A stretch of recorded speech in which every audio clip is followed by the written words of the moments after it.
তাপপ্রবাহ আর ঝড় বৃষ্টির মধ্য দিয়েই কাটবে চলতি মাসও। তবে পুরো মাস জুড়ে তাপমাত্রা থাকবে স্বাভাবিকের চেয়ে ৩ থেকে ৫ ডিগ্রি বেশি।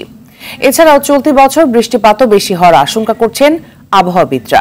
ফলে দেশের বিভিন্ন অঞ্চলে বন্যা ও বড় শহরগুলোতে জলাবদ্ধতা ভয়ঙ্কর রূপ নিতে পারে বলে জানিয়েছেন বুয়েটের পানি ও বন্যা ব্যবস্থাপনা ইনস্টিটিউটের পরিচালক অধ্যাপক AKM সাইফুল ইসলাম। বিস্তারিত শরীয়ত খানের রিপোর্টে। এক মাসেরও বেশি সময় ধরে সারা দেশে বইছে মাঝারি থেকে তীব্র দাবদাহ। জনজীবনে নেমে এসেছে বিপর্যয়। প্রভাব পড়েছে কৃষি থেকে শুরু করে সব খাতে। তবুও আবহাওয়া নিয়ে তেমন কোনো সুখবর নেই।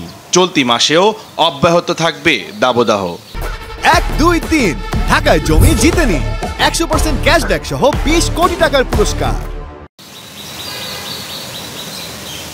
বিশ্ব আবহাওয়া সংস্থার তথ্য অনুযায়ী এপ্রিলে বাংলাদেশে তাপমাত্রা ছিল স্বাভাবিকের চেয়ে 3 ডিগ্রি সেলসিয়াস বেশি, যা মে মাসে 3 থেকে 5 ডিগ্রি সেলসিয়াস পর্যন্ত বাড়বে।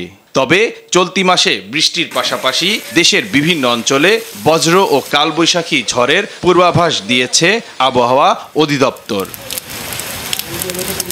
এবছর বাংলাদেশে বৃষ্টিপাতও বেশি হতে পারে। দক্ষিণ এশিয়ার দেশগুলোতেও বৃষ্টি বেশি হওয়ার সম্ভাবনা দেখছেন আবহাওয়াবিদরা।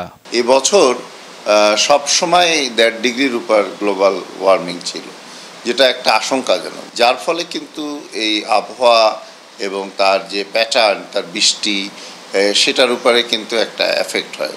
সবচেয়ে বেশি এফেক্ট হচ্ছে এক্সট্রিম হিট। সেটাও আমরা গত এপ্রিল মাসে পুরোটাই দাবদাহ ছিল এবং বৃষ্টি ছিল না, যেটা খুবই অস্বাভাবিক। বর্তমানে দক্ষিণ এশিয়ায় আবহাওয়ার বিশেষ অবস্থা এল নিনো সক্রিয় আছে, যা সক্রিয় থাকবে বর্ষা মৌসুমের অর্ধেক সময়। আর শেষ অংশে শুরু হবে লা নিনা। এল নিনোর কারণে যেমন অতিরিক্ত গরম থাকে, তেমনি লা নিনার কারণে স্বাভাবিকের চেয়ে বেশি বৃষ্টিপাত হবে। 1, 2, 3 ঢাকায় জমি জিতে নিন 100% ক্যাশব্যাক সহ 20 কোটি টাকার পুরস্কার। এবারের মনসুন যেহেতু এল নিনো থেকে শিফট হয়ে লা নিনার দিকে যাচ্ছে, তো লং টার্ম প্রিডিকশন মডেলগুলো বলছে যে বেশি বৃষ্টি হবে, যেটা আমাদের অঞ্চলে হয়তো তার একটা ইম্প্যাক্ট আসবে। আপনি জানেন যে 90% ক্যাচমেন্টই কিন্তু বাংলাদেশের বাইরে।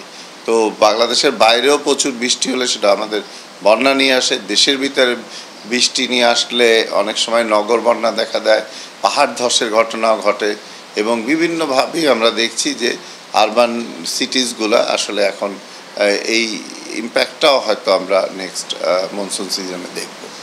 বাংলাদেশের উজানে ভারতের রাজ্যগুলোতেও বৃষ্টি বেশি হওয়ার সম্ভাবনা থাকায় এবার সিলেট, সুনামগঞ্জ অঞ্চলে বন্যা পরিস্থিতির অবনতির আশঙ্কাও রয়েছে।